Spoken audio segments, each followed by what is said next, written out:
रस्सी कच्चे धागे की खींच रही मैं नाव। नाव यहाँ पर जीवन रूपी नाव, और जीवन रूपी नाव को किसी से खींचने का प्रयास किया जा रहा है। मतलब उसकी जो सांसें हैं, सांसें कच्ची हैं, कमजोर हैं, कमजोर और नाशवान सांसों रूपी रस्सी से किसको खींचने का प्रयास किया जा रहा है? जीवन रूपी नाव को। यानी कि जो हमारा जीवन है, जीवन आगे आगे बढ़ता जा रहा है और सांसें चल रही हैं। सांसों को उसने क्या कहा है? कच्ची, कमजोर, नाशवान रस्सी के रूप में माना उसको। कच्ची है, कमजोर, कच्ची का मतलब कमजोर, कभी भी टूट सकती हैं, कोई भरोसा नहीं है उसका।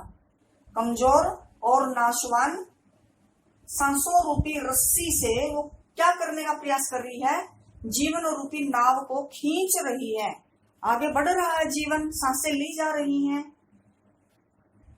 जीवन रूपी नाव को कमजोर और नाशवान सांसों रूपी रस्सी से खींचने का प्रयास किया जा रहा है। जाने कब सुन मेरी पुकार। और वो क्या कर रही है?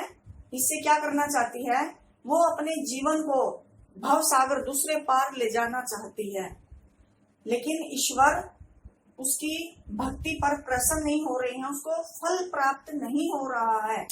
जाने कब सुन मेरी पुकार, न जाने परमात्मा मेरी पुकार को कब सुनेंगे, मेरी इच्छा कब पूरी होगी। करें देव भव सागर पार, और ईश्वर मुझे इस सांसारिक सागर से पार उतारेंगे। बेटा, जीवात्मा की, मनुष्य की सबसे बड़ी इच्छा क्या होती है? मोक्ष प्राप्ति की इच्छा होती है। इस संसार रूपी सागर से पार, दूसरे पार जाने की, इससे पार का मतलब है मोक्ष। संसार रूपी सागर से पार का मतलब हुआ मोक्ष प्राप्ति की इच्छा। तो वो भी भक्तिन भी क्या इच्छा जारी कर रही है, कवित्री भी, कि इस संसार रूपी सागर से पता नहीं ईश्वर मुझे कब दूसरे पार ले जाएंगे, यानी कि मुझे मोक्ष की प्राप्ति न जाने कब होगी। जबकि वह लगातार ईश्वर भक्ति का प्रयास करती जा रही है। पानी टपके कच्चे सकोरे। जिस प्रकार कच्चे सकोरे होता है कच्चा मिट्टी का बर्तन, कच्चे मिट्टी के बर्तन से जब हम उसमें पानी डालते हैं, अगर वो कच्ची मिट्टी से बना हुआ है, पका हुआ नहीं अच्छे से वो बर्तन, तो उसमें से पानी रिसता रहता है, टपकता रहता है। धीरे धीरे धीरे करके पानी की मात्रा कम कम कम होती जाती है। यहाँ पर उम्र से तात्पर्य है।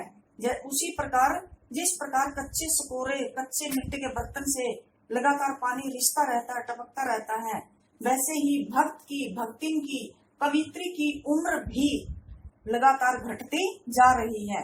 उम्र तो लगातार घटती जा रही है ना, जैसे जैसे दिन बीतते जा रहे हैं। व्यर्थ प्रयास हो रहे मेरे, और जितने भी वो प्रयास कर रही है, प्रयत्न कर रही है, जितनी भी भक्ति कर रही है, वो सब व्यर्थ जा रही है, उसमें उसको सफलता प्राप्त नहीं हो रही है। और इसके पीछे का कारण क्या है? यहाँ पर कवित्री ने कैसी भक्ति की ओर संकेत किया है कि मोह, लोभ, मोह, माया से दूर रहकर शुद्ध अंतर मन से भक्ति करनी चाहिए, तभी हमें उस भक्ति में कामयाबी प्राप्त होगी। अगर हम स्वार्थ से युक्त हमारी भक्ति है, अनेक मनोविकार है हमारी भक्ति में, तो हमारी भक्ति सफल नहीं हो सकती।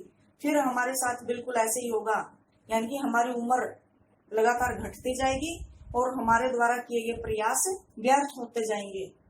जी में उठती रह हुक।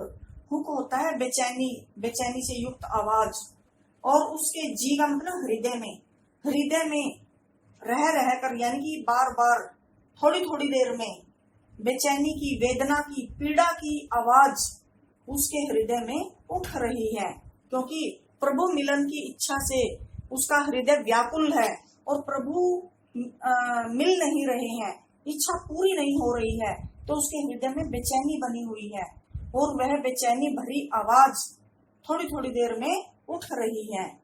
घर जाने की चाह है घेरे, और ये जो सांसारिक घर है, यह वास्तविक घर नहीं है, यह असली घर नहीं है। असली घर कौन सा है? ईश्वर का घर, मोक्ष प्राप्ति, असली घर है मोक्ष। तो कवियत्री क्या कह रही है कि घर जाने की चाह गहरे, उसके हृदय में किस चीज की चाह है, किस चीज की इच्छा उसके हृदय में समाई हुई है? ईश्वर के घर जाने की इच्छा उसके हृदय में समाई हुई है, और वह इच्छा उसकी पूरी ही नहीं हो रही है। इतने समय से वह प्रयास करती जा रही है, लेकिन उसके सारे के सारे प्रयास व्यर्थ होते जा रहे हैं, असफल होते जा रहे हैं। इसकी बेचैनी उसके हृदय में व्यक्त हो रही है, और घर जाने की चाह उसको घेरे हुए है। आसान सी कविता है बेटा, और इस पर आधारित काव्य सौंदर्य देखो, सहज सरल भाषा का प्रयोग किया गया है इसमें, कश्मीरी शैली, इसका हिंदी में रूपांतरण किया गया है, प्रतीकात्मक शैली है। नाव व भव सागर में, नाव जो ये नाव है और भव सागर, यहाँ पर रूपक अलंकार आया है। जीवन रूपी, जहाँ पर रूपी आ जाए बीच में रूपक अलंकार होता है। भव सागर, संसार रूपी सागर, जीवन रूपी नाव, दोनों जगह रूपक अलंकार है। रह में बताया दो शब्द साथ साथ आ गए हैं, पुनरुक्ति प्रकाश अलंकार, और इसमें शांत रस है। इसको लिख लेंगे व्याख्या भाग को, और काव्य सौंदर्य भी लिख लेंगे। धन्यवाद।